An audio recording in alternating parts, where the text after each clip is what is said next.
Sometimes a simple act of kindness can change everything you thought you knew about your life. For Wade Larkin, that moment came when a 96-year-old widow named Esther Bellamy offered him her cabin for the winter.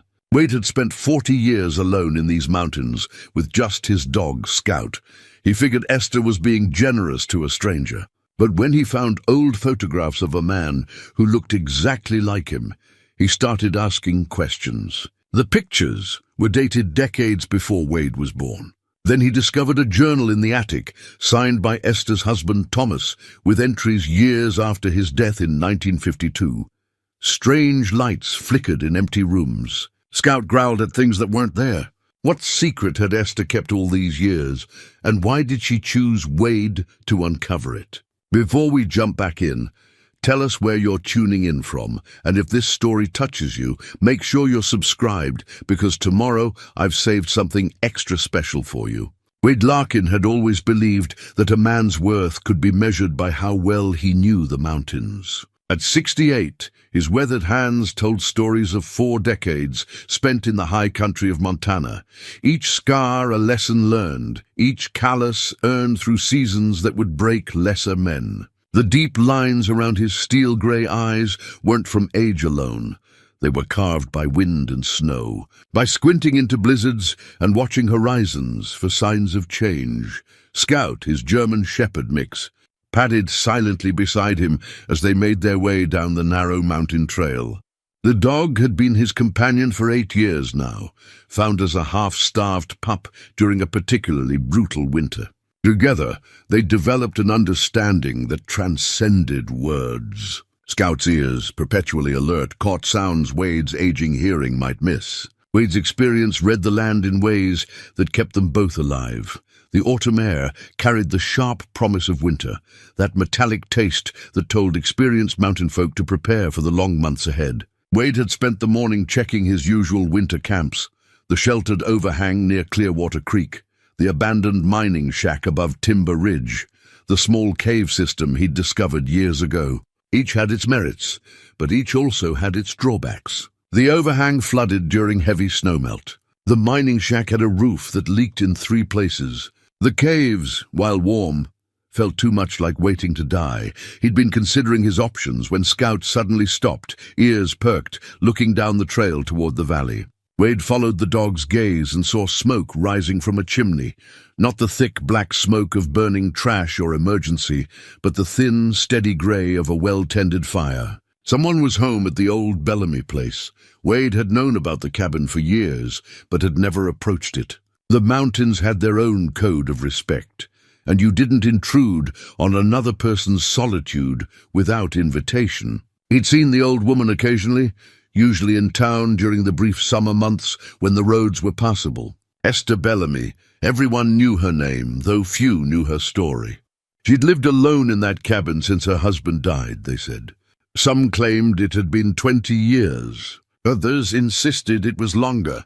As they drew closer, Wade could see the cabin more clearly. It was solidly built, constructed from local timber with the kind of craftsmanship that belonged to an earlier era. The logs were still tight, the chinking holding firm against decades of mountain weather. A wide front porch wrapped around 2 sides, supported by posts that had been carefully selected and shaped by hand. Smoke curled steadily from a stone chimney that looked like it had been built to last centuries. Esther Bellamy emerged from the cabin before they reached the yard, as if she'd been watching their approach. She was smaller than Wade had expected, probably not much over 5 feet tall, but she carried herself with the kind of presence that commanded attention.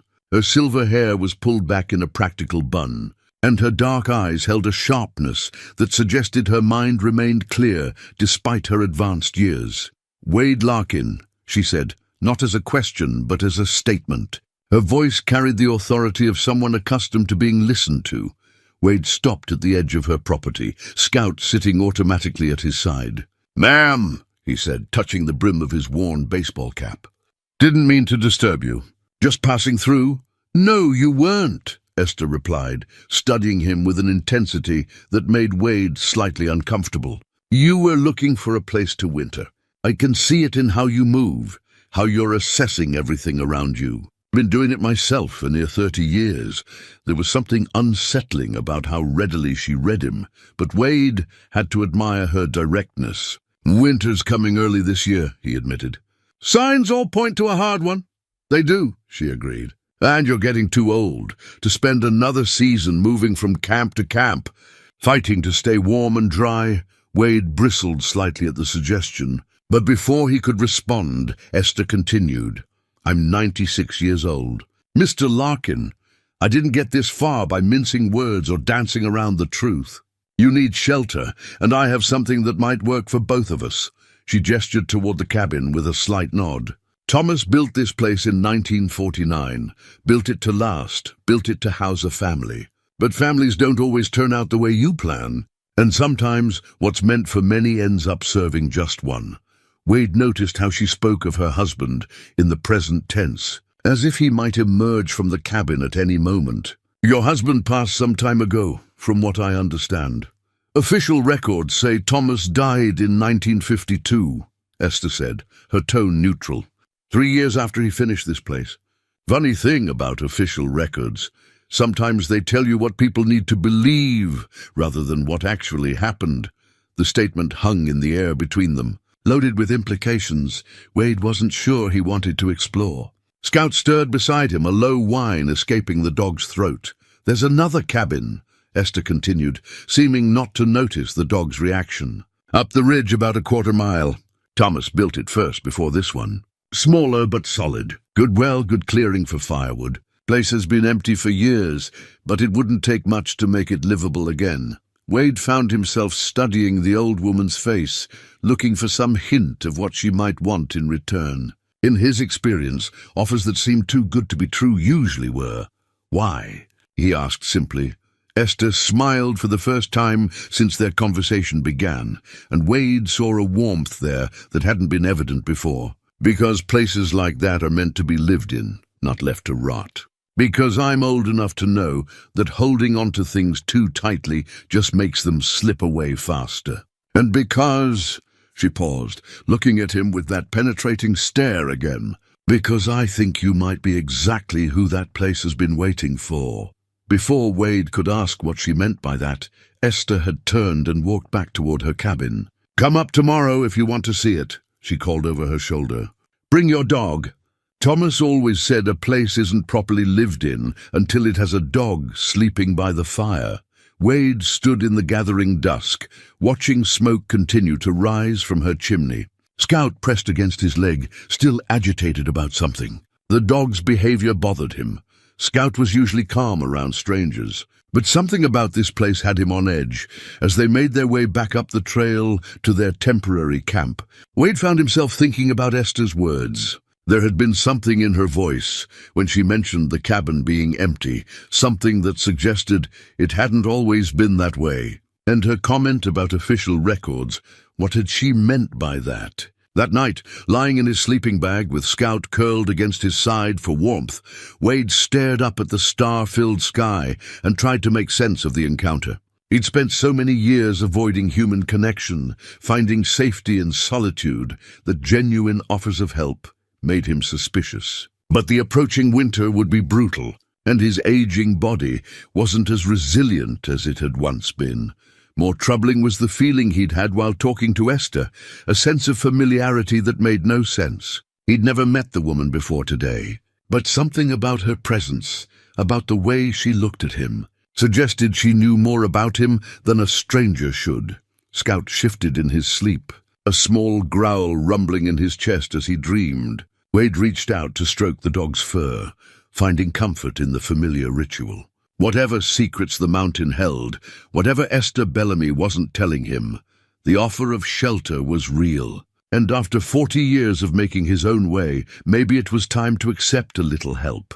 The wind picked up, carrying the scent of snow from the high peaks. Winter was indeed coming early, and it would be merciless. Wade closed his eyes and tried to sleep, but his mind kept returning to Esther's words about official records and things that people needed to believe. In the morning, he would climb that ridge and see what Thomas Bellamy had built. After that, he supposed, he would find out what kind of story the mountains had been keeping all these years. The next morning brought the kind of clarity that only comes after a mountain night. Wade woke to Scout's gentle nudging and the sound of wind moving through the pines. The air held that particular stillness that precedes snow, and he could feel the barometric pressure dropping in his bones, an old injury from a logging accident 20 years past that served as his personal weather station. After a breakfast of coffee and jerky, Wade packed his essential gear and began the climb toward the ridge where Esther had said the cabin waited. Scout ranged ahead, nose to the ground, following scent trails only he could decipher. The trail was overgrown but still visible, suggesting it had been used within recent memory, though not regularly. As they climbed, Wade found himself thinking about Esther's strange comments from the previous day. Her mention of official records not telling the whole truth had stayed with him through the night. In his experience, people who spoke that way usually had reasons for their careful words. The cabin appeared suddenly as they crested a small rise, nestled in a natural clearing that provided southern exposure and protection from the prevailing winds. Wade stopped short, struck by the sight. This wasn't the simple shelter he'd expected. Thomas Bellamy had built something that spoke of permanence, of someone who understood both the mountains and the craft of construction.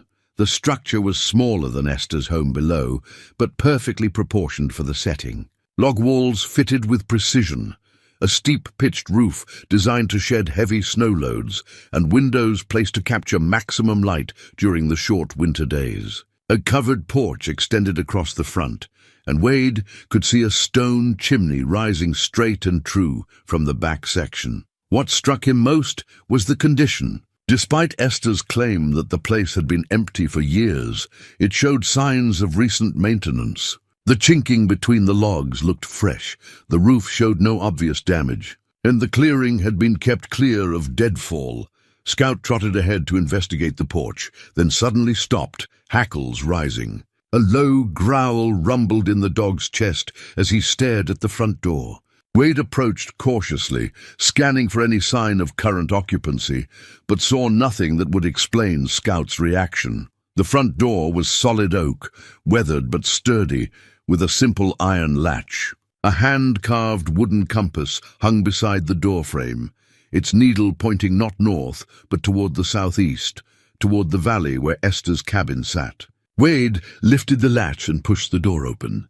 The interior was larger than it appeared from outside, with an open floor plan that included a kitchen area, a sitting space centered around a stone fireplace, and what appeared to be a bedroom alcove. Everything was clean, dust-free, as if someone had been maintaining the place regularly. Wade stepped inside, his boots echoing on wide plank floors that had been sanded smooth by decades of use. Scout followed reluctantly, staying close to Wade's side. The dog's continued agitation was becoming more pronounced, and Wade trusted Scout's instincts more than his own eyes. The first thing he noticed was the photographs. They covered one wall near the fireplace, dozens of them in simple wooden frames. Most were black and white, showing people in clothing that suggested they'd been taken decades earlier. But it was one particular photograph that made Wade's breath catch in his throat.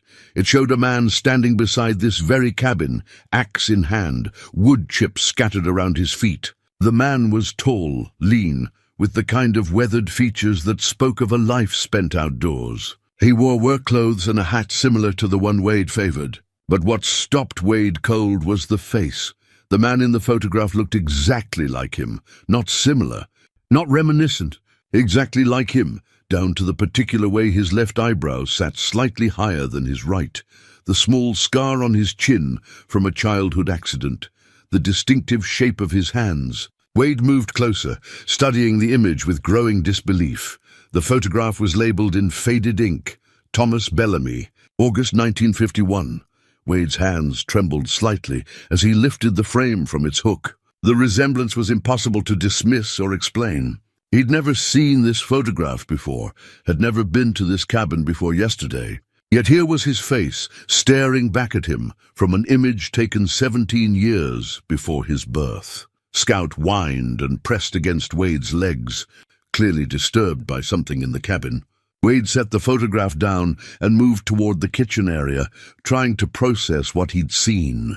There had to be an explanation, some kind of family connection he wasn't aware of. But Wade had no family, had been raised in state institutions after his parents died when he was 7. The official story was a car accident, though he'd never seen any records to confirm it. In the kitchen, he found more unsettling evidence of recent habitation. The wood-burning stove was clean, but showed signs of recent use. A coffee pot sat on the back burner, and when Wade lifted it, he found it still contained grounds that smelled fresh. A pantry revealed canned goods, with dates indicating they'd been purchased within the last year. Someone had been living here recently. But who? Wade moved toward the bedroom alcove and found it furnished with a simple bed, a wooden dresser, and a small writing desk. On the desk sat an oil lamp and a leather-bound journal. Wade opened the journal to the first page and found an inscription in careful handwriting, property of Thomas Bellamy. Begun January 1949.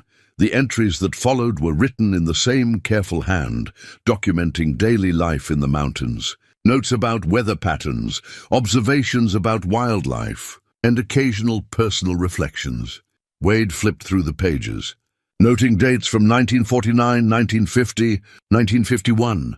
Then, inexplicably, the entries resumed in 1953. According to Esther, Thomas had died in 1952, but here were journal entries from 1953, 1954, continuing through the decades. The handwriting remained consistent, the voice unchanged. Entries from the 1970s discussed political events Wade remembered from his youth. Entries from the 1980s mentioned technological changes Thomas had observed during infrequent trips to town. The most recent entry was dated just 2 weeks earlier. The time has come to step aside. She's found the right one at last. I can see it in how she looks at him, the certainty in her voice. Wade Larkin carries the blood even if he doesn't know it yet. The cabin will serve its purpose again. Wade sank into the chair beside the desk, journal in his hands, trying to make sense of what he was reading. Scout had positioned himself by the door, ears pinned back, clearly wanting to leave. Wade didn't blame him.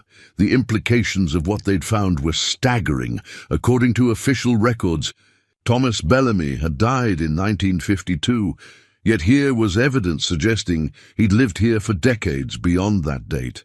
The photographs showed a man who looked exactly like Wade, and now a journal entry suggested some kind of blood connection. But Wade's parents had been Michael and Sarah Larkin, not Bellamy. He was certain of that much, wasn't he? Wade stood abruptly, the chair scraping against the floor. Scout immediately moved toward the door, tail between his legs. The cabin, which had seemed welcoming moments before, now felt oppressive, loaded with secrets that Wade wasn't sure he wanted to uncover. As they stepped back onto the porch, Wade looked once more at the hand-carved compass beside the door. Its needle continued to point toward Esther's cabin, as if drawn by some magnetic force that had nothing to do with magnetic north. Walking back down the mountain, Wade's mind raced with questions that seemed to have no rational answers. The photograph was undeniable evidence of something extraordinary, whether it was an incredible coincidence or something more difficult to explain. The journal entry suggested that Thomas Bellamy had lived far longer than official records indicated. And Esther's behavior the previous day suddenly took on new significance. She'd known exactly who he was before he'd introduced himself. She'd spoken of the cabin waiting for the right person, and she'd mentioned that families don't always turn out the way you plan. By the time Wade reached his temporary camp, the first snowflakes had begun to fall. Scout immediately settled beside the fire pit, but continued to watch the ridge where the cabin sat. As if expecting something to emerge from those woods, Wade stared up at the darkening sky and tried to understand what he'd stumbled into. All his life, he'd believed himself to be alone in the world, without family or connection to anything beyond his own survival. Now he was confronted with evidence that challenged everything he thought he knew about his identity. Tomorrow, he would return to Esther Bellamy with questions that demanded answers. The approaching storm could wait. Some mysteries were more urgent than shelter from the cold. The snow fell steadily through the night, and by morning Wade's temporary camp was buried under 6 inches of fresh powder.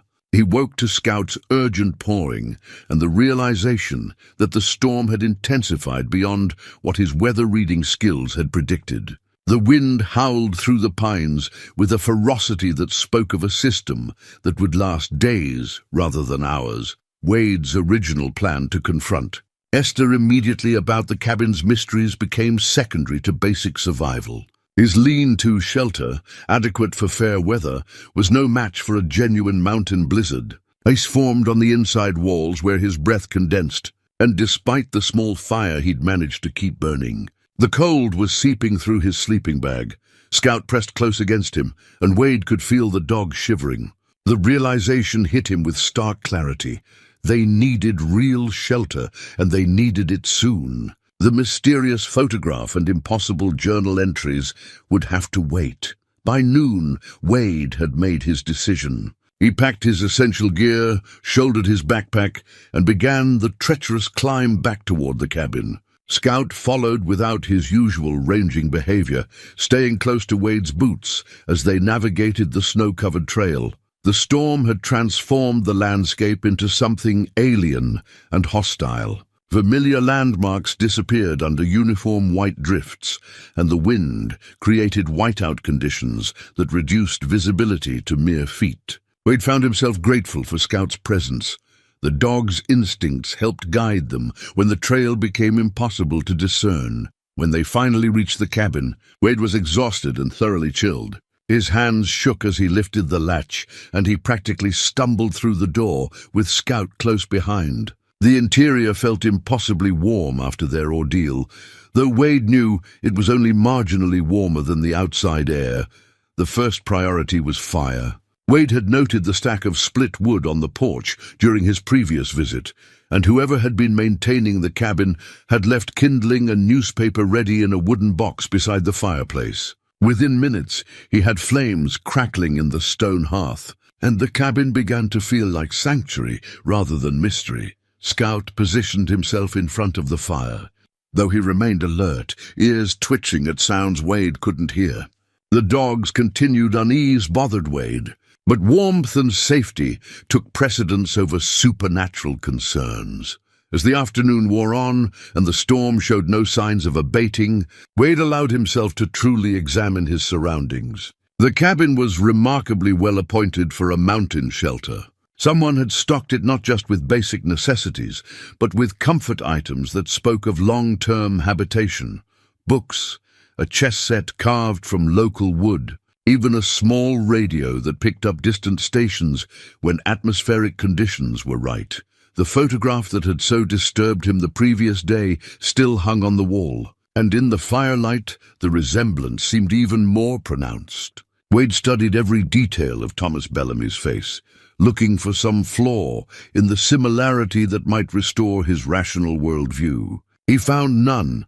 More disturbing was his growing familiarity with the cabin's layout. Despite having been inside only once before, Wade found himself reaching for items in exactly the right locations. Matches in the kitchen drawer, additional blankets in a chest he hadn't noticed during his first visit, even a stash of coffee beans in a tin behind the pantry goods. Each time he automatically knew where something was. A chill that had nothing to do with the weather ran down his spine. Scout's behavior became increasingly agitated as evening approached. The dog would not settle, moving restlessly from window to window, occasionally emitting low growls directed at apparently empty corners of the cabin. Wade tried to calm him with familiar commands, but Scout remained on edge, as if sensing the presence of something Wade could neither see nor hear. Around sunset, though the storm clouds made it impossible to see the actual sun, Wade heard footsteps on the porch. They were slow, deliberate steps, the sound of someone moving carefully through the accumulated snow. Scout immediately went rigid, a continuous low growl rumbling in his chest. Wade moved to the window but could see nothing through the swirling snow. The footsteps circled the cabin once, then returned to the front door. Wade waited, hand on the fire poker, for a knock that never came. Instead, He heard the distinctive scrape of snow being cleared from the porch, followed by the sound of wood being stacked. Someone was replenishing the woodpile. Wade eased the door open and peered into the storm. Whoever had been there was gone, but fresh wood had indeed been added to the pile, and the porch had been swept clear of snow. In the white expanse beyond the porch, Wade could see tracks leading away from the cabin, but the falling snow was filling them rapidly.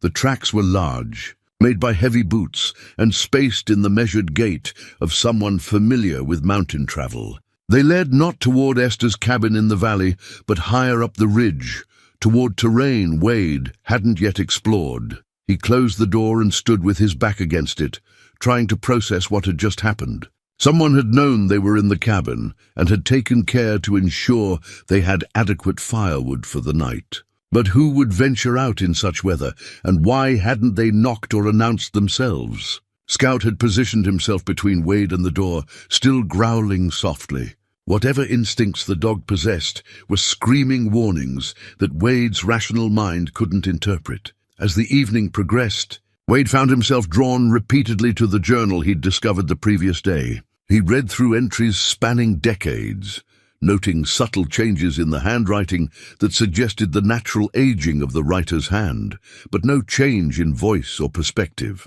Thomas Bellamy, if the journal's author was indeed Thomas, wrote, with the consistency of someone whose personality had remained remarkably stable over time.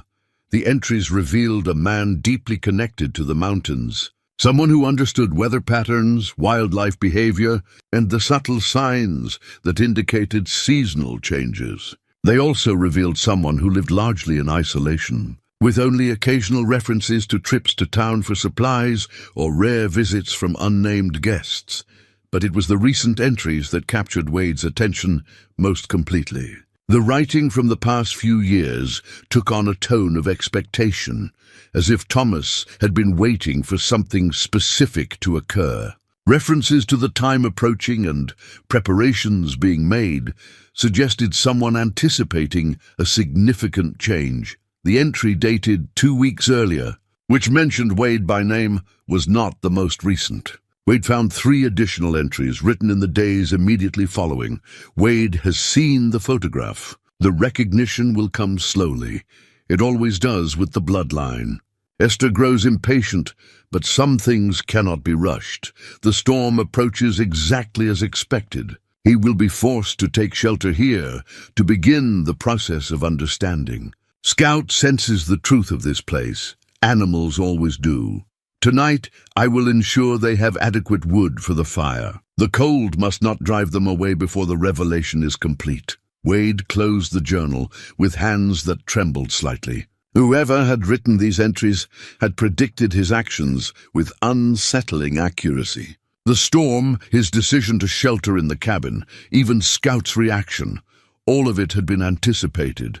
Outside, the wind continued to howl and snow accumulated against the windows. Wade built up the fire and tried to convince himself that there were rational explanations for everything he'd experienced. But as he settled into a chair near the hearth with Scout pressed against his legs, he couldn't shake the feeling that he'd stumbled into something far larger and more complex than a simple offer of winter shelter. The storm would pass eventually, and when it did, he would have to find Esther Bellamy and demand the truth about Thomas, about the cabin, and about why his face appeared in a photograph taken decades before his birth. The storm raged for 3 days, and during that time Wade experienced phenomena that challenged everything he believed about the nature of reality. Each morning he woke to find the fire carefully banked with fresh logs, though he distinctly remembered letting it burn low the night before. Food appeared in the pantry, not modern provisions, but preserved meats and vegetables that suggested someone with extensive knowledge of traditional mountain preservation methods. Most unsettling were the sounds. At night, when the wind died down enough to hear clearly, Wade detected the unmistakable sounds of someone moving about the cabin. Footsteps crossed the floor above, though the cabin had no second story. Doors opened and closed in rooms that didn't exist. Occasionally, he heard what sounded like someone chopping wood outside, but morning investigations revealed no fresh wood chips or disturbance in the snow. Scout's behavior grew increasingly agitated. The dog refused to sleep, instead positioning himself at different locations throughout the cabin, as if standing guard against invisible threats. Sometimes Scout would stare intently at empty corners, his tail wagging tentatively as if greeting someone Wade couldn't see. On the third evening, as Wade sat reading the journal by lamplight, he heard a sound that froze his blood, the distinctive creak of the rocking chair on the front porch. Someone was sitting there rocking slowly back and forth. Despite the fact that snow continued to fall and the temperature hovered near zero, Wade moved carefully to the window and peered through the frost-covered glass. The chair was indeed moving, rocking in a steady rhythm, but no one was visible.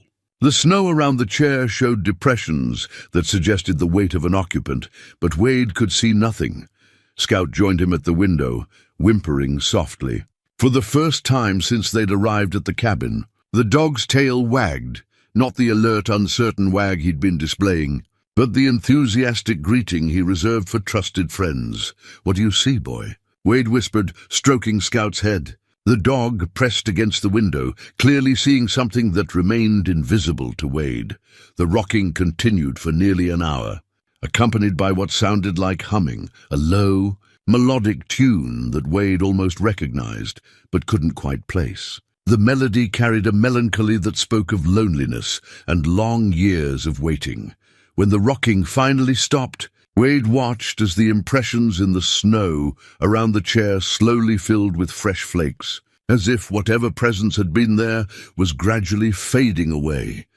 Sleep came fitfully that night, and Wade's dreams were filled with images that felt more like memories than products of his imagination. He saw the cabin being built, log by careful log, by a man whose face he recognized as his own. He watched seasons pass in accelerated time, summers when the clearing bloomed with wildflowers, winters when snow lay deep and silent for months at a time.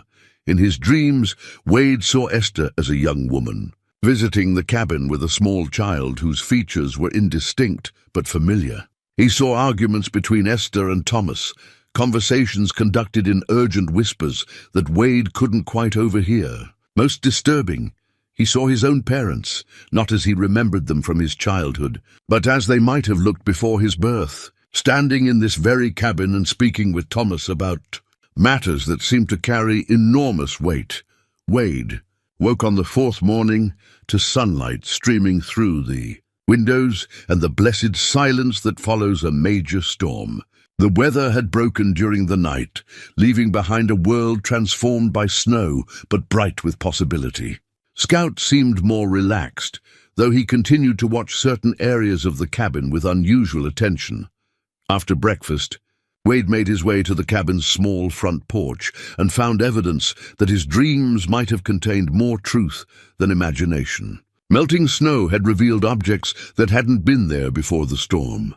A child's wooden toy, weathered by decades of exposure, and a photograph pressed face down against the porch boards. The photograph, when Wade turned it over, showed Esther as she must have looked 40 years earlier. She stood beside a man Wade now recognized as Thomas, but between them was a small boy whose face, even at that young age, bore an unmistakable resemblance to Wade himself. Written on the back in faded ink was a date, 1968, and a single word, Samuel. Wade studied the photograph with growing confusion. In 1968, he would have been 3 years old, living with his parents in what he'd always believed was their only home, hundreds of miles from these mountains. Yet here was a photograph suggesting he'd been in this place, with these people, at that exact time. The implications were staggering. Either the photograph was an incredible coincidence, or everything he believed about his early childhood was false. Wade spent the morning clearing snow from around the cabin and thinking about the evidence that continued to accumulate. The photograph, the journal entries, his inexplicable familiarity with the cabin's layout. Each piece suggested a connection to this place that predated his conscious memory. By afternoon, he'd made his decision. The weather had cleared enough to attempt the journey down to Esther's cabin, and the time had come for answers. Wade packed a small bag with the photograph and several relevant pages from the journal, secured the cabin as if he planned to return, and began the descent with Scout ranging ahead. The snow made the trail treacherous, but Wade's mountain experience served him well. They reached Esther's cabin just as the sun began its descent behind the western peaks, painting the snow-covered landscape in shades of gold and pink. Smoke rose from Esther's chimney, and warm light glowed in her windows. Wade approached the front door with the photograph clutched in his gloved hand. Scout staying close to his side, Esther opened the door before he could knock, as if she'd been watching for their arrival. "I wondered how long it would take you to find that," she said, looking at the photograph in Wade's hand. Her voice carried no surprise, only a kind of weary resignation. "We need to talk," Wade said. "Yes," Esther replied, stepping aside to let them enter. "I suppose we do. It's been a long time coming, Samuel."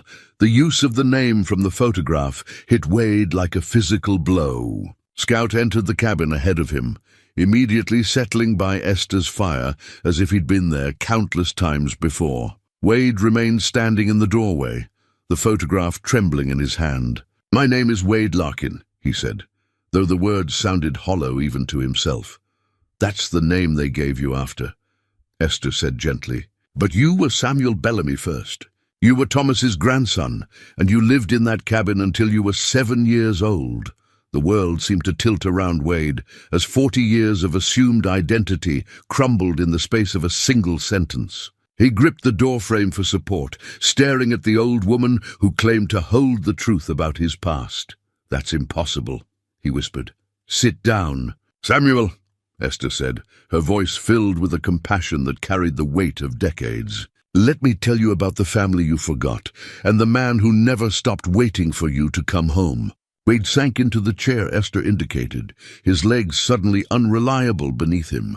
Scout settled at his feet, and Wade found himself gripping the dog's fur for something solid and real in a world that had just turned upside down. "Samuel Bellamy," he repeated, the name feeling foreign on his tongue, yet somehow familiar, like a half-remembered song. "You're saying Thomas was my grandfather, your father's father," Esther confirmed, settling into her own chair across from him. "Thomas never acknowledged it officially.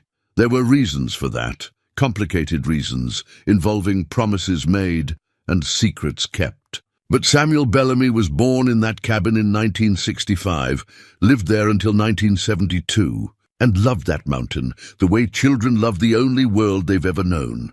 Wade studied Esther's weathered face, looking for any sign of deception or delusion. He found neither.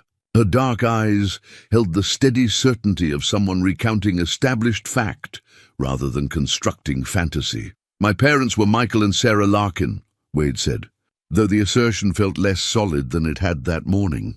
"They died in a car accident when I was 7. I went into state care after that. Michael Larkin was a good man," Esther said gently. "He and Sarah took you in when circumstances made it impossible for you to stay here. They loved you as their own, gave you their name, tried to give you a normal life away from all this." She gestured vaguely toward the mountains visible through her window. "Away from what?" Esther was quiet for a long moment, staring into the fire that crackled in her stone hearth. When she spoke again, her voice carried the weight of decades of carefully guarded secrets. "Your grandfather was not an ordinary man, Samuel. He was born in 1920, which would make him 91 today if age affected him the way it affects the rest of us. But Thomas Bellamy stopped aging in any meaningful way sometime around 1952, the year the official records say he died." Wade's rational mind rejected the implications immediately, but his voice emerged as barely a whisper. "That's impossible. I've been married to an impossible man for 73 years, Esther replied. "I've watched him remain essentially unchanged while I grew old around him.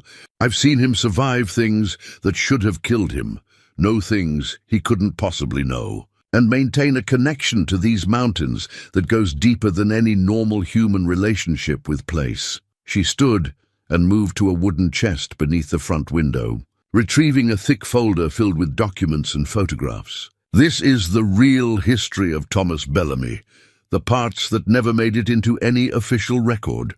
Wade accepted the folder with trembling hands. The top photograph showed Thomas, in what appeared to be military uniform, standing beside other soldiers in front of a backdrop Wade didn't recognize. The image was labeled France, 1944. He served in World War II, Esther continued, was part of an advance unit that liberated a small village near the German border. What they found there changed everything, not just for Thomas, but for several men in his unit. Wade flipped through more photographs. Thomas in various settings and time periods, always looking essentially the same age, despite dates spanning decades. There were documents as well, medical records that showed impossible readings, military reports that had been heavily censored, and correspondence between Thomas and various officials that hinted at arrangements Wade couldn't fully understand. The village they liberated had been the site of experiments, Esther said, her voice taking on the careful tone of someone recounting facts they'd rather not believe. German scientists working with forces they didn't understand, artifacts they'd looted from around Europe. Most of the villagers were dead, but there were survivors who told stories about what had been done to them. Wade found a medical report dated 1945 that documented blood work for Thomas and 3 other soldiers. The results showed cellular structures that the examining physician had noted as unprecedented and requiring further study. Thomas and his unit were exposed to something in that village, Esther continued, something that changed them on a fundamental level. The other men died within a few years. Their bodies couldn't handle the change. But Thomas adapted. He stopped aging, became resistant to disease and injury, developed an almost supernatural connection to the natural world. And the government just let him go? Wade asked, though he was beginning to understand the censored documents and official death records. They tried to study him first. For 7 years, Thomas was essentially a prisoner, subjected to tests and experiments, while officials tried to understand what had happened to him. In 1952, he escaped. The official death record was created to stop the search. As far as the world knew, Thomas Bellamy died in a hunting accident, his body lost in the mountains. Wade set the folder aside, overwhelmed by the implications of what he was hearing. And he came back here. He'd been born in these mountains, Esther said. His family had homesteaded here in the 1890s. This was the only place that felt like home, the only place where his connection to the land made any kind of sense. But how does this connect to me? How does any of this explain? Wade gestured toward himself, toward the impossible resemblance in the photographs. Esther's expression grew more somber. The changes that occurred in Thomas weren't limited to longevity. They affected his genetic structure in ways that the scientists of the 1940s couldn't understand. When he had children, those changes were passed along, not the longevity itself, but the potential for it. Wade felt a chill that had nothing to do with the mountain air. You're saying it's hereditary, in a way. Thomas's son, your father, carried the genetic markers, but never manifested the changes himself. He lived a normal lifespan, died a natural death. But you, Esther studied Wade's face with an intensity that made him uncomfortable. You carry a concentrated version of whatever changed Thomas. It's been dormant most of your life, but being back here in this place where it all began is awakening it. Wade thought about his inexplicable familiarity with the cabin, his ability to find things without looking, the way he'd instinctively known how to maintain the fire and prepare for the storm. That's why I knew where everything was. That's why Scout trusts this place despite sensing Thomas's presence. Esther agreed. That's why you look exactly like Thomas did in 1951, and that's why the mountain called you back here after 40 years. The mountain called me? Thomas has been waiting for you, Samuel. Every winter for 40 years, he's maintained that cabin, kept it ready for the day you'd need it. He knew you'd come back eventually. People like you always do. This place is in your blood in ways that go beyond normal family connections. Wade stood abruptly, needing movement to process what he was hearing. Scout rose with him, pressing against his legs in a gesture of support. "I need to see him," Wade said. "If he's real, if he's been up there all this time, I need to talk to him." Esther nodded as if she'd been expecting this request. "He's been waiting for you to ask. But Samuel, when you meet your grandfather, be prepared for the truth about why you had to leave, and why it took so long for you to come home." The next morning dawned clear and cold, with the kind of crystalline air that made every detail of the mountain landscape sharp and immediate.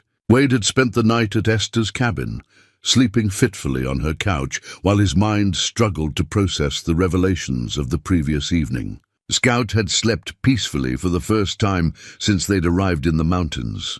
Curled up by Esther's fire as if he'd found his way home, Wade woke to the smell of coffee and bacon, and found Esther moving about her kitchen with the efficient movements of someone who'd been preparing breakfast in that space for decades. "He'll meet you at the old mine above Copper Creek," she said without preamble, not turning from the stove. "Noon today.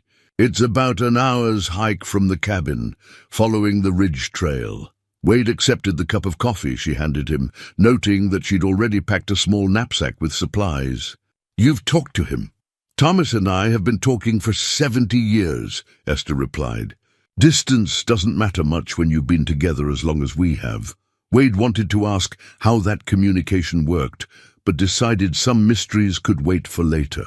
The immediate priority was the meeting that would either confirm or deny everything Esther had told him. An hour later, Wade and Scout began the climb toward Copper Creek. The trail was clearly marked but steep, winding through stands of pine and aspen that created natural windbreaks against the mountain weather. Scout seemed energized by the journey, ranging ahead with his usual enthusiasm, but checking back frequently to ensure Wade was following. As they climbed, Wade found himself noticing details of the landscape that felt familiar, despite his conscious certainty that he'd never traveled this route before. A distinctive rock formation triggered a memory of climbing on it as a child. A particular bend in the trail evoked the sensation of running down it at top speed. Pursued by someone whose laughter echoed through the trees, the memories came in fragments, disconnected from any coherent narrative, but carrying the emotional weight of genuine experience. Wade began to understand that his childhood in these mountains hadn't been completely erased. It had been buried beneath 40 years of a different life, waiting for the right circumstances to resurface.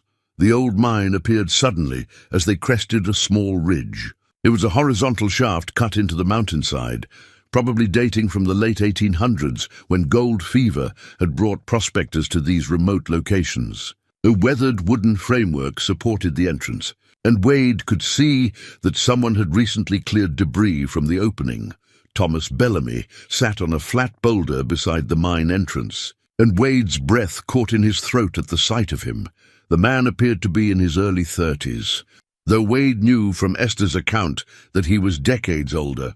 His face was exactly the face Wade saw in mirrors, but carried an expression of patience and sorrow that spoke of experiences beyond normal human comprehension. He wore clothes that belonged to no particular era: wool pants, a flannel shirt, and boots that looked handmade but well-maintained.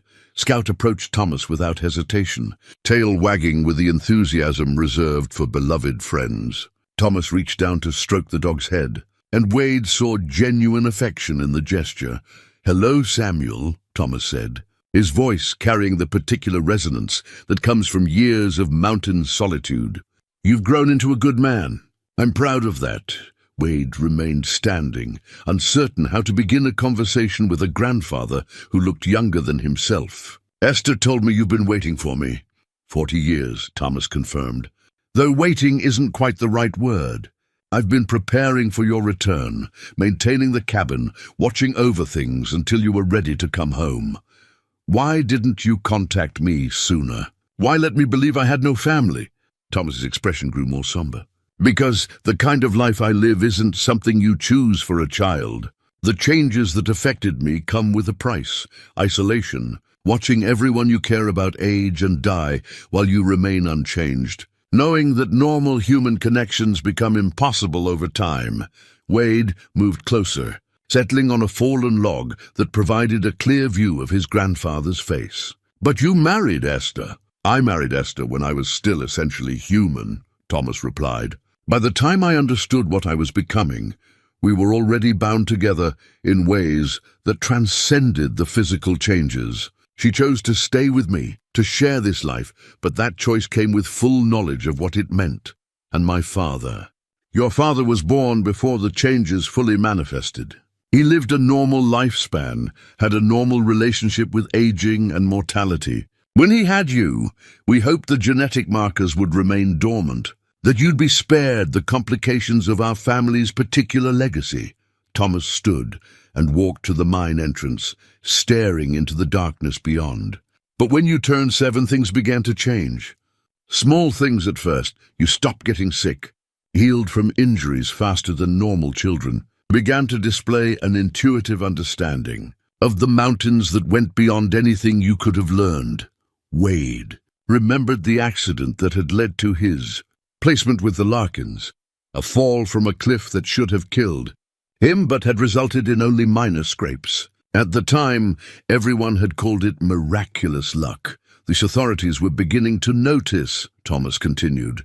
Questions were being asked about your unusual resilience, your family background, the isolated nature of our life here. We realized that keeping you here would eventually expose you to the same kind of scrutiny I'd escaped in 1952. So you gave me away. We placed you with people who could give you a normal childhood, a normal life. Michael and Sarah Larkin were good people who asked no questions and loved you as their own. The plan was for you to grow up safely away from all this, to live a human life without the complications of our family history. Wade felt a surge of anger at the presumption behind that decision. But it didn't work, did it? The changes happened anyway. Not in the way we expected, Thomas admitted. The dormancy lasted longer than we anticipated. 40 years, instead of the few decades we'd predicted. But eventually, the call of this place became too strong to ignore. You've been drawn back here because this is where you belong, where your true nature can be understood and accepted. Scout had positioned himself between Wade and Thomas, as if sensing the tension in their conversation. Wade reached down to stroke the dog's fur, finding comfort in the familiar gesture. "What happens now?" Wade asked. Thomas turned from the mine entrance, his expression hopeful for the first time since their conversation began. "Now you decide what kind of life you want to live. The changes are beginning. You've probably already noticed increased awareness, enhanced instincts, a deeper connection to this environment. You can embrace them and learn to live as I have, or you can fight them and eventually watch them tear you apart. And if I choose to embrace them, then you come home, Samuel. You take your place in this family, learn to use the gifts you've inherited, and help me prepare for what's coming." Wade looked up sharply. "What's coming?" Thomas's expression grew grave. "The same forces that changed me in 1945 are stirring again. There are signs that others like me exist, and not all of them have chosen to live in isolation. Some have chosen to use their abilities for purposes that threaten the balance we've maintained for decades." The implication hung in the air between them. Wade's return wasn't just about family reunion, but about preparing for conflict with others who shared their supernatural heritage. "How long do I have to decide?" Wade asked. "Take the time you need," Thomas replied. "But understand that the changes are accelerating now that you're back in this place. Eventually, the decision will be made for you by biology and destiny." Wade spent 3 days processing his meeting with Thomas, moving between the cabin on the ridge and Esther's home in the valley as he tried to reconcile 40 years of assumed identity with the reality of his supernatural heritage. The physical changes Thomas had mentioned were indeed becoming more apparent.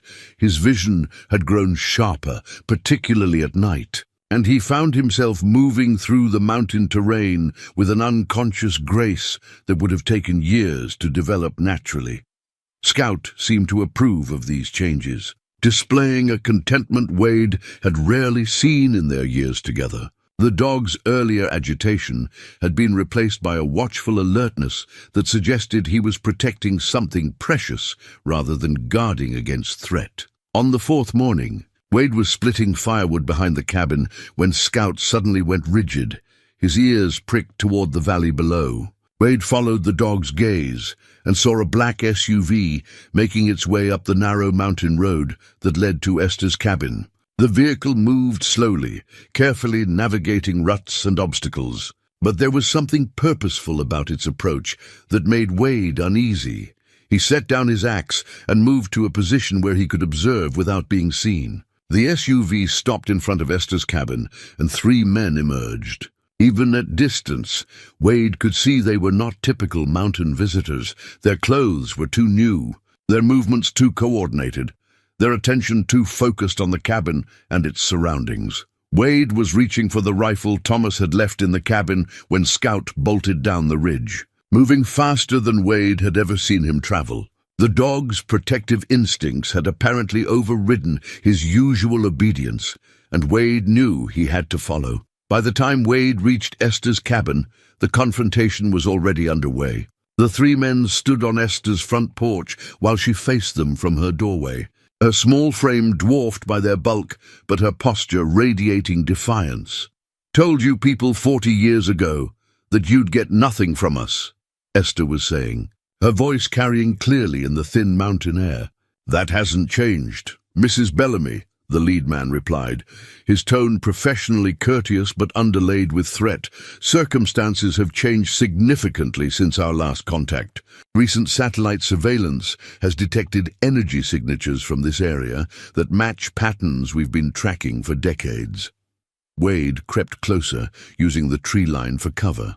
Scout had positioned himself behind Esther's cabin, probably waiting for some signal to act.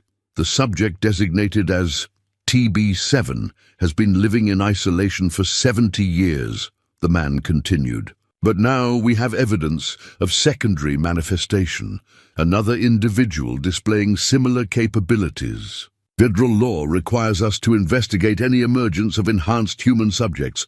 Enhanced human subjects." The clinical terminology made Wade's blood run cold. These men weren't here about property disputes or environmental concerns. They knew about Thomas, about the changes, about everything Esther had revealed. "You have no authority here," Esther replied, though Wade could hear uncertainty creeping into her voice. "Authorization 7 Delta 9 gives us broad discretionary powers in matters of national security," the lead man said, producing a document from his jacket. "We're prepared to offer compensation for cooperation." But cooperation isn't optional, Wade realized with growing horror that these were the same kind of officials who had held Thomas prisoner from 1945 to 1952. The agency or department might have changed names over the decades, but the mission remained the same: locate and control individuals who displayed supernatural abilities. "Thomas Bellamy escaped federal custody in 1952, the man continued. "That makes him a fugitive from justice, regardless of any statute of limitations. Recent evidence suggests he's no longer the only enhanced individual in this area. We need to speak with both subjects immediately." "I don't know what you're talking about," Esther said, but her denial lacked conviction. Wade saw the man signal to his companions, who began moving to flank the cabin. This was clearly a practiced maneuver. They'd done this before, probably many times. "Mrs. Bellamy, satellite imaging shows 2 distinct heat signatures at the cabin above this location. One matches archived thermal profiles for TB7. The other is new, but displays energy patterns consistent with enhanced metabolism and cellular activity." "We know they're both here." Wade's mind raced as he processed the implications. The government had not only been tracking Thomas for decades, but had developed technology sophisticated enough to detect the supernatural changes from orbit. His return to the mountains hadn't gone unnoticed. It had triggered some kind of alert system that brought these agents to his family's door. The lead agent stepped closer to Esther, and Wade saw her flinch slightly. "Ma'am, I need you to understand that we're not the only ones looking for these individuals. There are other parties with less benevolent intentions who would very much like to locate enhanced humans. Your cooperation with federal authorities is the best protection you and your family can have." other parties. Wade felt pieces of a larger puzzle clicking into place. Thomas's warning about forces stirring again, about others like him who hadn't chosen isolation. These agents weren't just hunting Thomas and Wade. They were trying to reach them before someone else did. A new sound reached Wade's ears, vehicles approaching from the opposite direction. Two more black SUVs were making their way up the mountain road, but these moved with less caution, taking the curves at speeds that suggested familiarity with the terrain. The federal agents heard the approaching vehicles as well, and Wade saw their professional composure crack slightly. The lead man spoke rapidly into a radio while his companions took defensive positions around Esther's cabin. "Control, we have unknown vehicles approaching from the north. Request immediate backup and confirmation of other agency involvement in this operation." The radio crackled with static, then delivered a response that made Wade's blood freeze. "Negative on federal backup. All agencies report no operations in your sector. Recommend immediate extraction." Wade realized that whoever was in the approaching vehicles, they weren't government agents. As the first SUV rounded the final curve and came into view, Wade saw why the federal agents were suddenly concerned about extraction. The new arrivals weren't trying to hide their intentions. Men emerged from the vehicles with military precision, carrying weapons that were clearly not standard law enforcement issue. Their clothing was dark, unmarked, and their movements suggested training that went beyond typical federal agency protocols. The lead federal agent stepped back from Esther's door, speaking urgently into his radio. "Control, we have hostile contact. Unknown force, military-grade equipment moving to engage.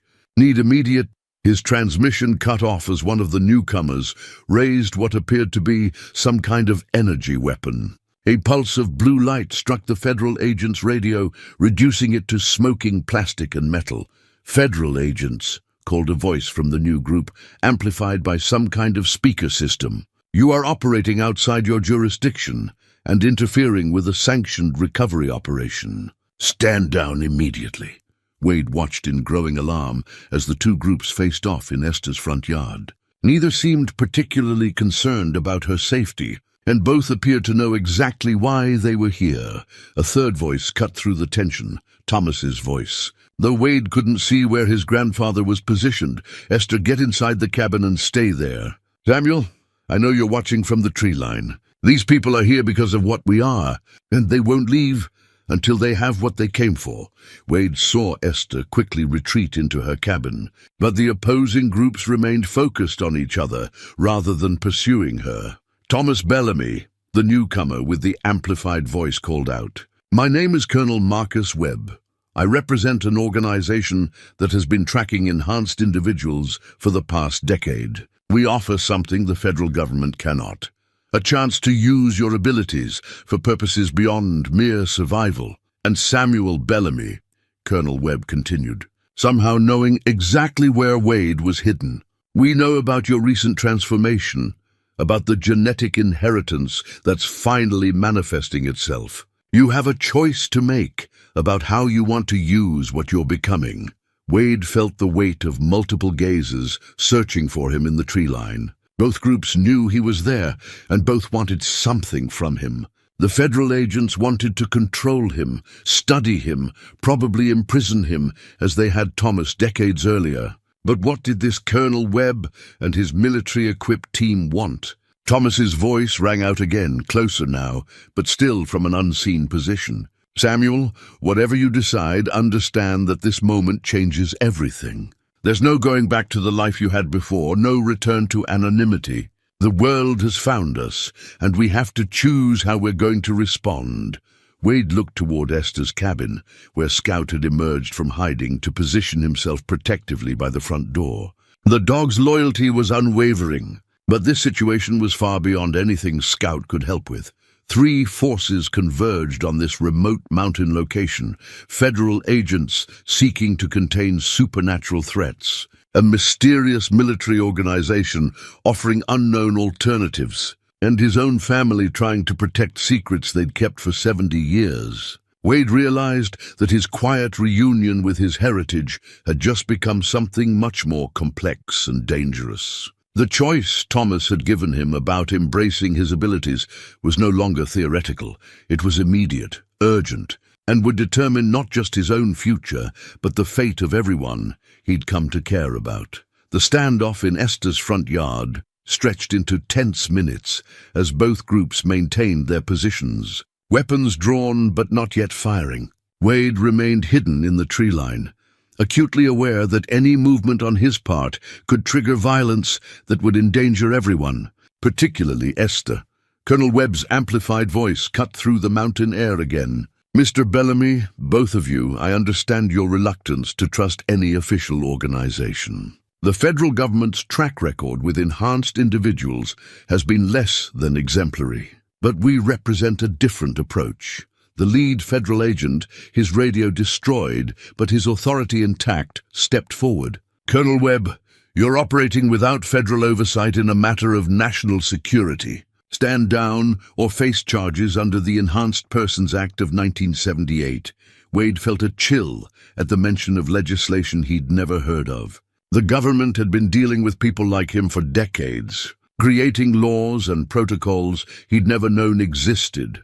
The Enhanced Persons Act grants authority only within established parameters, Webb replied. This situation falls under international treaty obligations that supersede domestic law, international treaties. Wade's situation was becoming more complex by the moment. Whatever had happened to Thomas in 1945 had apparently created ripple effects that extended far beyond American borders. Thomas's voice emerged from a new location, and Wade realized his grandfather was moving through the forest with the same supernatural grace he'd noticed in himself. "Samuel, can you hear me clearly?" Wade wasn't sure if Thomas was addressing him directly or speaking generally, but he found himself nodding despite being hidden. "Good," Thomas continued, and Wade understood with surprise that his grandfather could somehow sense his response. "The connection between us is stronger now that your abilities are manifesting. Listen carefully. Neither of these groups has your best interests at heart." Colonel Webb seemed to hear Thomas as well, because he responded immediately. "That's where you're wrong, Thomas. My organization exists specifically to protect enhanced individuals from government exploitation while providing them with opportunities to use their abilities constructively." "Constructive for whom?" Thomas replied. "I've seen what your organization does, Webb. I've met others like us who accepted your offers. They became weapons, tools for conflicts they didn't understand, fighting wars that had nothing to do with their own values or beliefs." Wade felt pieces of information clicking together. This wasn't just about him and Thomas. There were others, enough others to form some kind of community or network. The supernatural changes that had affected his grandfather weren't unique, and various organizations had been tracking and recruiting enhanced individuals for decades. The federal agent spoke into a backup radio, his voice urgent but controlled. "Control, we need immediate extraction and tactical support. Military contractors on scene with unknown authorization. Situation deteriorating rapidly." Wade heard the response through the agent's earpiece. "Negative on extraction. Weather moving in from the west, severe storm system. Helicopters grounded for minimum 4 hours. As if summoned by the radio report, Wade noticed clouds building over the western peaks with unnatural speed. The sky was darkening despite the early afternoon hour, and the wind was picking up in a way that suggested a major weather event approaching. "Thomas," Colonel Webb called out, "the storm will complicate things for everyone. I suggest we resolve this situation before we're all trapped here together." "The storm isn't natural," Thomas replied, and Wade heard something in his grandfather's voice that made him pay closer attention. "Samuel, do you feel it? The pressure building, the way the air itself seems to be responding to the tension here." Wade focused on the sensations Thomas was describing and was startled to realize he could indeed feel something, a building energy that seemed to emanate from the conflict itself, as if the presence of multiple enhanced individuals in one location was affecting the local environment. "Electromagnetic disturbance," one of Webb's men reported through their communications system. Satellite tracking is getting interference patterns consistent with enhanced subject proximity. Wade began to understand that his and Thomas's abilities weren't limited to enhanced physical capabilities. Their presence was affecting the environment in ways that could be detected and measured, which explained how they'd been tracked despite their isolation. Esther's voice came from her cabin, strong despite the danger surrounding her. "Thomas Bellamy, you get yourself and our grandson out of here right now. I've lived 96 years without needing protection from government agents or military contractors. And I'm not starting now." Her words carried the authority of someone accustomed to being obeyed, but Wade could hear the fear underneath her defiance. She was trying to protect them even at the cost of her own safety. "Ma'am," the federal agent called toward her cabin, "for your own protection, we need you to remain inside until this situation is resolved." "I'll remain wherever I choose to remain," Esther shot back. "This is my property, and you're all trespassing." Colonel Webb signaled to his men, who began spreading out to create a wider perimeter. Wade realized they were positioning themselves to prevent escape routes rather than to attack directly. "Thomas." "Samuel," Webb called out, "I'm going to share some information that might change your perspective on this situation. 3 days ago, our monitoring stations detected enhanced individual signatures in Eastern Europe, North Africa, and Southeast Asia. All of them appeared simultaneously. All displayed power levels far exceeding anything in our databases." Wade felt a chill that had nothing to do with the approaching storm. Multiple enhanced individuals, all manifesting at the same time. It couldn't be coincidence. "The pattern suggests coordination," Webb continued. "Someone or some organization is activating enhanced individuals with a specific purpose in mind. The federal agents here represent the old approach, containment and study. We represent preparation for what's coming." Thomas emerged from the forest, moving with fluid grace to a position where he could see all parties clearly. Wade was struck again by how young his grandfather appeared despite his actual age. "What exactly do you think is coming, Webb?" Thomas asked. "War," Webb replied simply. "A conflict between enhanced individuals with opposing goals. Some want to remain hidden, to live quietly as you have. Others want to reveal themselves, to claim a position of dominance over normal humans. And a third group wants to eliminate all enhanced individuals entirely." The federal agent stepped forward. "That's exactly why federal oversight is necessary. Enhanced individuals represent a potential threat to national security that requires careful management." "Management," Thomas repeated, his voice carrying decades of bitter experience. "I spent 7 years being managed by your predecessors. I know what federal management looks like." Wade realized he could no longer remain hidden. The conversation was about his future as much as Thomas's, and he had a right to participate in decisions that would affect the rest of his life. He emerged from the tree line, moving slowly to avoid triggering any defensive reactions. Scout immediately ran to his side, pressing against his legs in a gesture of support. "I'm Samuel Bellamy," Wade announced, his voice carrying clearly in the mountain air. "I want to hear what both sides are actually offering before anyone makes decisions about my life." The federal agent turned toward him, notepad already in hand. "Mr. Bellamy, you're experiencing unauthorized genetic modification that falls under federal oversight. We can provide medical care, research facilities, and legal protection in exchange for cooperation with ongoing studies." "Studies," Wade repeated. "For how long?" "Enhanced individuals require ongoing monitoring to ensure public safety," the agent replied, not directly answering the question. Colonel Webb stepped forward. "Samuel, we offer training, community with others like yourself, and the opportunity to use your abilities to protect both enhanced and normal humans from those who would exploit or eliminate either group. In exchange for what?" Wade asked. "Service when called upon," Webb replied. "Protection of innocent people, enhanced and normal alike, from those who would use supernatural abilities for harmful purposes." Thomas moved closer to Wade, and Wade could feel a sense of connection that went beyond normal family bonds. "Samuel, both offers come with chains. The question is which chains you can live with and which cause you're willing to serve. The storm clouds had moved significantly closer, and Wade could feel electricity building in the air. Rain began to fall in large, scattered drops that suggested the approaching system would be severe. "Gentlemen," Esther called from her cabin, "I suggest you all find shelter before this storm hits. Mountain weather doesn't care about your jurisdictions or your enhanced abilities." But Wade sensed this was about more than weather. The storm felt connected to the emotional intensity of the confrontation, as if the conflict itself was manifesting as environmental chaos. "Thomas," he said quietly, "what happens if I choose neither option?" "Then we run," Thomas replied. "We disappear into the mountains and spend the rest of our lives avoiding both groups." "But Samuel, running means abandoning any chance of normal relationships, normal connections to the world. It means accepting that we're fundamentally separate from humanity."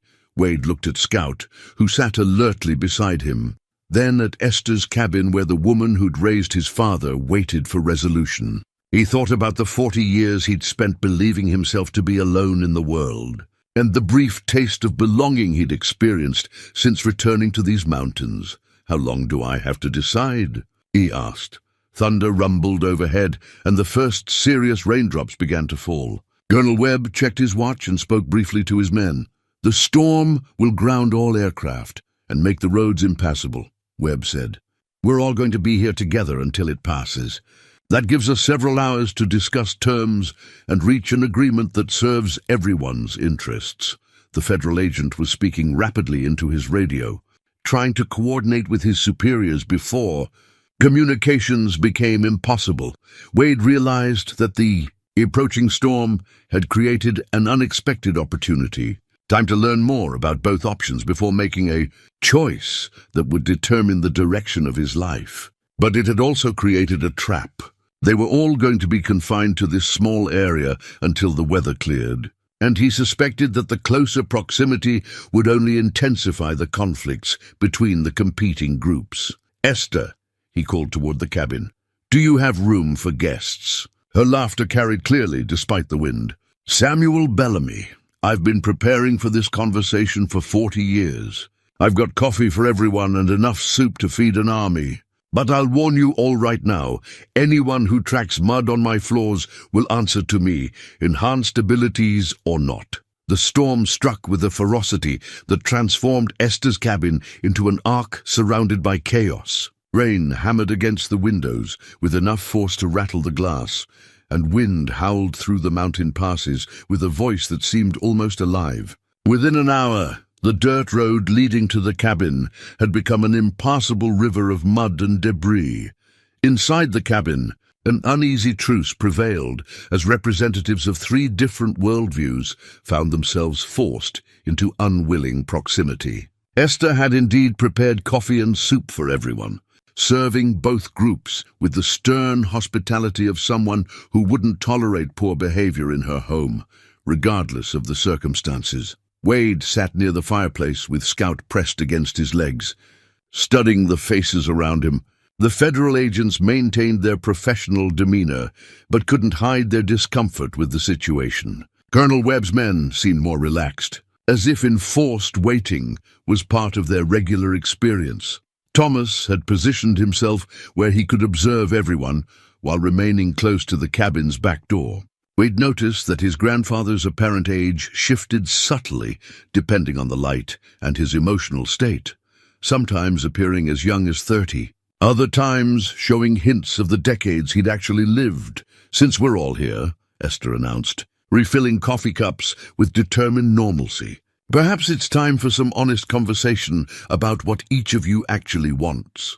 The lead federal agent, who'd introduced himself as Special Agent Martinez, cleared his throat. "Mrs. Bellamy, this is a matter of national security that requires—" "Oh, stop with the official nonsense," Esther interrupted. "You want to study my husband and grandson like laboratory specimens. At least have the courtesy to admit it." Agent Martinez shifted uncomfortably, but maintained his professional tone. Enhanced individuals represent unprecedented phenomena that require scientific understanding to ensure public safety. And how has that worked out in the past? Thomas asked from his position near the door. 7 years of scientific understanding taught me that federal scientists are more interested in weaponizing abilities than understanding them. Colonel Webb leaned forward in his chair, his coffee cup cradled in scarred hands. That's exactly why alternative approaches became necessary. Thomas, you've been isolated for 70 years. You don't know about the enhanced individuals who've emerged in other parts of the world, or the conflicts that have developed between different factions. Wade found himself genuinely curious despite the circumstances. What kind of conflicts? 3 primary groups have formed, Webb explained. Isolationists like your grandfather, who want to remain hidden and live separately from normal humanity. Integrationists, who believe enhanced individuals should reveal themselves and work openly with governments and institutions. And dominionists, who believe enhanced abilities make them naturally superior to normal humans.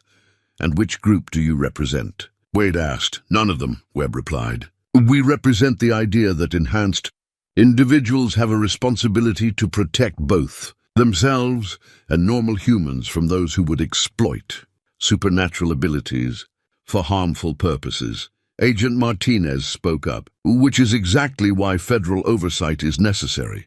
Private organizations like Colonel Webb's operate without accountability or legal constraints. Legal constraints that include indefinite detention and involuntary experimentation, Thomas said, his voice carrying the weight of personal experience. The conversation was interrupted by a sound that made everyone in the cabin freeze, the unmistakable noise of vehicles approaching despite the storm. Through the rain-lashed windows, Wade could see headlights moving slowly up the mountain road. That's impossible, Agent Martinez said, reaching for his radio. The road should be completely impassable. Colonel Webb was already speaking to his men through a secure communication device. Report, who else is out there? The response came through static-filled speakers. Unknown vehicles, sir. Military-grade all-terrain. 4 vehicles, estimated 20 personnel. Moving with purpose despite conditions. Wade felt a chill that had nothing to do with the storm. How many groups are looking for us? More than I'd hoped, Thomas replied grimly. Samuel, what I'm about to tell you may be difficult to accept, but your return to these mountains has triggered something larger than a simple family reunion. What do you mean? Thomas moved away from the door, his expression growing more serious. Enhanced individuals are connected in ways that normal humans aren't. When abilities manifest or strengthen, others can sense it across significant distances. Your awakening here has sent signals that can be detected by anyone with the proper sensitivity. You're saying I've been broadcasting our location? Not intentionally, but yes. The strength of your emerging abilities, combined with our proximity to each other, has created what enhanced individuals call a beacon effect. It's probably what drew both Agent Martinez and Colonel Webb here, and now it's attracted someone else. The approaching vehicles stopped outside the cabin. And through the storm, Wade could see figures moving with military precision. But unlike the federal agents or Webb's men, these newcomers moved with an unnatural fluidity that suggested they weren't entirely human. Enhanced individuals, Webb said quietly, studying the movements through his binoculars. Multiple subjects, coordinated tactics. This isn't a rescue operation or a recruitment mission. Agent Martinez was speaking rapidly into his radio, but getting only static in response. Communications are completely jammed. We're cut off from outside support. A voice cut through the storm, amplified by some kind of sound system, but carrying an undertone that made the windows vibrate. Thomas Bellamy. Samuel Bellamy. You will come out now, or we will come in and retrieve you. The choice is yours, but you will come with us. Esther stood up from her chair with the determined expression Wade had seen her wear when facing down the other groups. Well, that's quite enough of that. This is my home, and I'll not have people making threats in my front yard. She moved toward the front door, but Thomas intercepted her gently. Esther, these aren't government agents or military contractors. These are enhanced individuals who've chosen a very different path than ours. What kind of path? Wade asked, though he suspected he already knew the answer. The kind that sees normal humans as inferior, Thomas replied. The kind that believes enhanced abilities grant the right to rule over those who don't possess them. Through the cabin windows, Wade could see the newcomers arranging themselves in a formation that suggested they were preparing for a siege rather than a negotiation. Whatever they wanted, they were prepared to take it by force. Everyone in this cabin represents something they oppose, Thomas continued. Normal humans who've learned about enhanced individuals, government agents trying to control them, military contractors trying to use them, and enhanced individuals who refuse to embrace the supremacist philosophy. Wade realized that the quiet mountain reunion he'd expected had become the focal point of a conflict that extended far beyond his personal journey of discovery. The storm that trapped them all together hadn't been an accident. It had been orchestrated by people who wanted to deal with multiple problems at once. The siege began with a demonstration of power that left no doubt about the newcomers' capabilities. Without warning, every electronic device in the cabin, radios, phones, even Esther's battery-powered clock, went silent simultaneously. The effect was so complete that Wade could hear the sudden absence of electronic hum he'd never consciously noticed before. Electromagnetic pulse, Colonel Webb said grimly. Focused and controlled. That level of precision requires either advanced technology or enhanced abilities we haven't encountered before. Through the storm-lashed windows, Wade could see figures moving in patterns that defied the chaos of wind and rain. They weren't fighting the weather. They seemed to be working with it, using the storm as cover while remaining unaffected by conditions that had trapped everyone else. The amplified voice came again. "Closer now. You have 60 seconds to send out Thomas and Samuel Bellamy. After that, we begin removing obstacles." Agent Martinez moved toward the window with his weapon drawn, but Thomas caught his arm. "Bullets won't help against what's out there. These aren't normal humans you can intimidate or overwhelm with standard tactics. Then what do you suggest?" Martinez asked. "We work together," Thomas replied, his words addressing everyone in the cabin. "Whatever philosophical differences exist between federal oversight, military contracting, and enhanced individual autonomy, none of us want to see supremacists gain control of this situation." Wade felt the truth of that statement resonate through the cabin. Despite their conflicting agendas, everyone present shared a basic belief in protecting innocent people from those who would abuse supernatural power. Colonel Webb was already issuing quiet orders to his men, who began positioning themselves at strategic points around the cabin. Thomas is right. Enhanced supremacists represent a threat to everyone. Normal humans, government stability, and enhanced individuals who want to live peacefully. What exactly are we dealing with? Wade asked, needing to understand the enemy they faced. Enhanced individuals who've embraced the belief that their abilities make them naturally superior to normal humans, Thomas explained. They've organized into cells across the globe, working to destabilize governments and establish enhanced individual rule over normal populations. A new sound reached them through the storm, not wind or rain, but a low harmonic tone that seemed to vibrate through the cabin's structure itself. Wade felt it in his bones, a resonance that made his newly awakened abilities respond with uncomfortable intensity. "They're using harmonic frequency to weaken the building's structural integrity," Webb said, consulting some kind of meter his men had produced. "Gradual controlled collapse. They want to force us out without killing us outright. Why not just attack directly?" Esther asked, her voice steady despite the circumstances. "Because they need Samuel alive," Thomas replied. "Enhanced bloodlines are rare, and his particular genetic heritage represents something they value. They want to recruit him, not eliminate him." Wade felt a surge of anger at being treated as a prize to be won. "And if I refuse?" "Then they'll take you anyway and work on changing your mind," Thomas said grimly. Supremacist groups have developed very effective methods of persuasion for reluctant, enhanced individuals.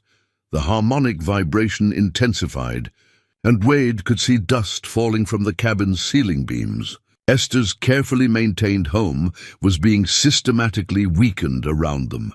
Scout pressed closer to Wade, whimpering in response to frequencies that hurt his sensitive ears. Wade reached down to comfort the dog and felt something unexpected, a surge of protective fury that seemed to activate abilities he didn't know he possessed. The temperature in the cabin dropped suddenly, and Wade realized the change was emanating from him. Ice began forming on the windows despite the warm fire, and everyone's breath became visible in the suddenly frigid air. "Samuel," Thomas said urgently, "you need to control that. Uncontrolled manifestation will only make you a bigger target."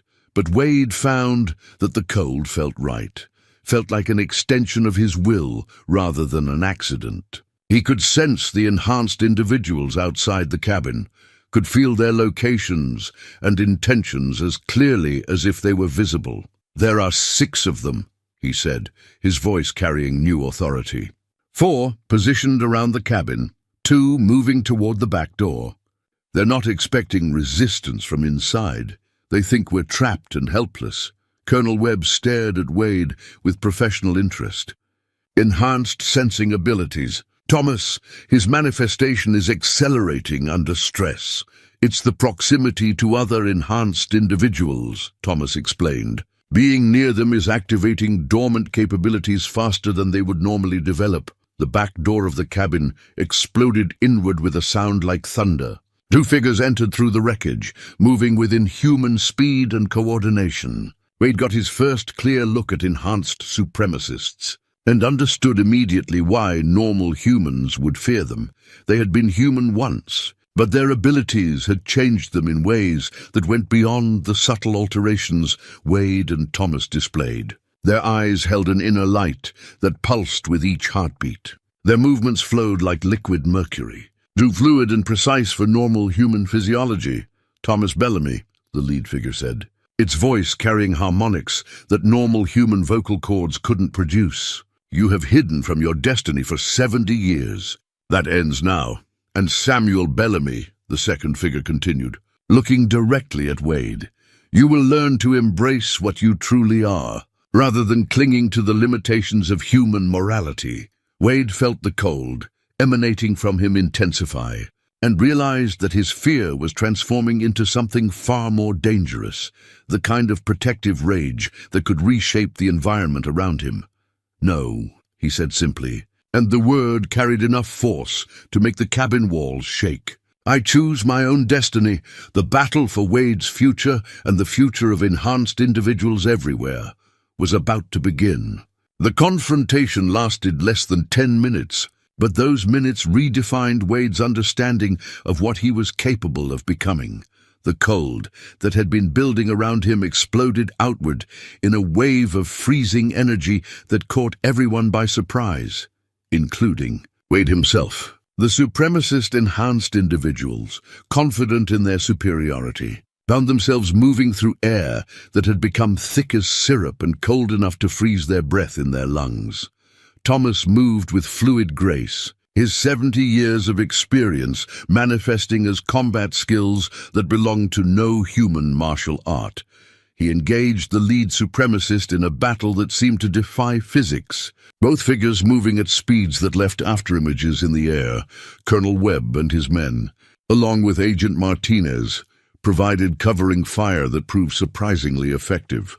Their weapons had been modified with ammunition designed specifically for enhanced targets, rounds that disrupted the bioelectric fields that gave supremacists their abilities. But it was Wade who ended the conflict as he watched the supremacists threatening Esther, threatening the people who had become his family. Something fundamental shifted inside him. The cold he'd been generating suddenly focused, becoming not just temperature change, but something approaching absolute zero, the kind of cold that stopped molecular motion itself. The 4 supremacists outside the cabin found themselves flash-frozen in positions of attack. their enhanced metabolisms insufficient to counter the sudden thermal drain. The two inside the cabin, caught between Wade's expanding field of cold and Thomas's relentless assault, made a tactical decision to retreat. They departed as suddenly as they'd arrived, leaving behind only scorch marks where their feet had touched Esther's floor, and the lingering scent of ozone that suggested abilities powered by forces beyond normal understanding. In the aftermath, as the storm finally began to clear and normal temperatures returned to the cabin, Wade found himself sitting on Esther's couch with Scout pressed against his side. Trying to process what had just happened. The cold, he said to Thomas, who was checking Esther for injuries she was too proud to admit. I've never felt anything like that before. Environmental manipulation, Thomas replied. It's one of the rarer enhanced abilities and potentially one of the most dangerous. The fact that you manifested it under stress suggests your capabilities may exceed what either of us expected. Agent Martinez was attempting to re-establish radio contact with his superiors, while Colonel Webb's men secured the perimeter. The temporary alliance forged by necessity was already showing signs of strain as each group remembered their original objectives. So, what happens now? Wade asked, the question directed at everyone in the room. Agent Martinez looked up from his radio equipment. Federal protocol requires that enhanced individuals undergo evaluation and registration. What happened here tonight demonstrates the potential danger. What happened here tonight, Esther interrupted with steel in her voice, is that my grandson protected his family from people who wanted to hurt us. If that's dangerous, then I'm proud of dangerous. Colonel Webb stepped forward, his expression thoughtful. Samuel, you've seen what we're up against. Enhanced supremacists are organizing globally, and conflicts like tonight's are becoming more common. We could use someone with your capabilities. Wade looked around the cabin that had become the center of his world. At Esther, whose fierce loyalty had never wavered. At Thomas, whose patient waiting had finally been rewarded. At Scout, whose simple acceptance had guided them through the worst of it. I appreciate both offers, Wade said finally. But I've spent 40 years not knowing who I was or where I belonged. I'm not ready to hand over those decisions to someone else, no matter how good their intentions. Thomas smiled, and Wade saw approval in his grandfather's expression. What will you do? Wade stood and walked to the window, looking out at the mountain landscape that had called him home. The storm was clearing, revealing stars that seemed impossibly bright in the thin air. I'm going to learn, Wade said. Learn about these abilities, about our family history, about the responsibilities that come with what we are. And then I'm going to decide for myself how to use what I've been given. And if the supremacists return, Agent Martinez asked, then they'll find us ready, Wade replied. But this time, we'll be the ones choosing when and how to engage. Colonel Webb nodded with professional respect. If you change your mind about needing allies, you know how to reach us.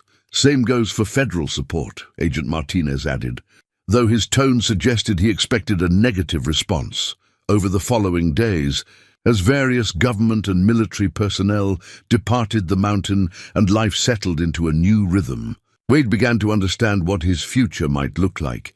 He would spend the winter learning from Thomas, mastering abilities that had been dormant for 40 years. Esther would teach him about the family history he'd never known, filling in gaps that explained so much about his sense of displacement in the normal world.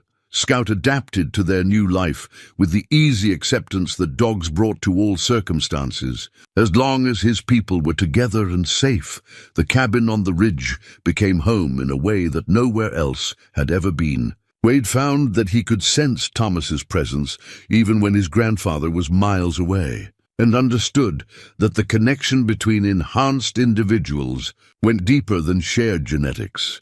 It was a fundamental recognition of kinship that transcended normal family bonds. Spring would bring new challenges. The supremacist threat hadn't disappeared, and Wade suspected that other enhanced individuals would eventually find their way to these mountains, drawn by the same beacon effect that had caused so much trouble. But for now, In the quiet of mountain winter, Wade Larkin, Samuel Bellamy, had finally found his place in the world. He had family, purpose, and abilities that could protect the things he valued most. Most importantly, he had choice. After 40 years of drift and uncertainty, he could finally decide for himself what kind of man he wanted to be and what kind of legacy he wanted to leave. The mountains had called him home, and he had answered. Everything else would follow from that fundamental decision. Outside his window, snow fell softly on the peaks that had watched over his family for generations. And Wade understood that he was exactly where he belonged.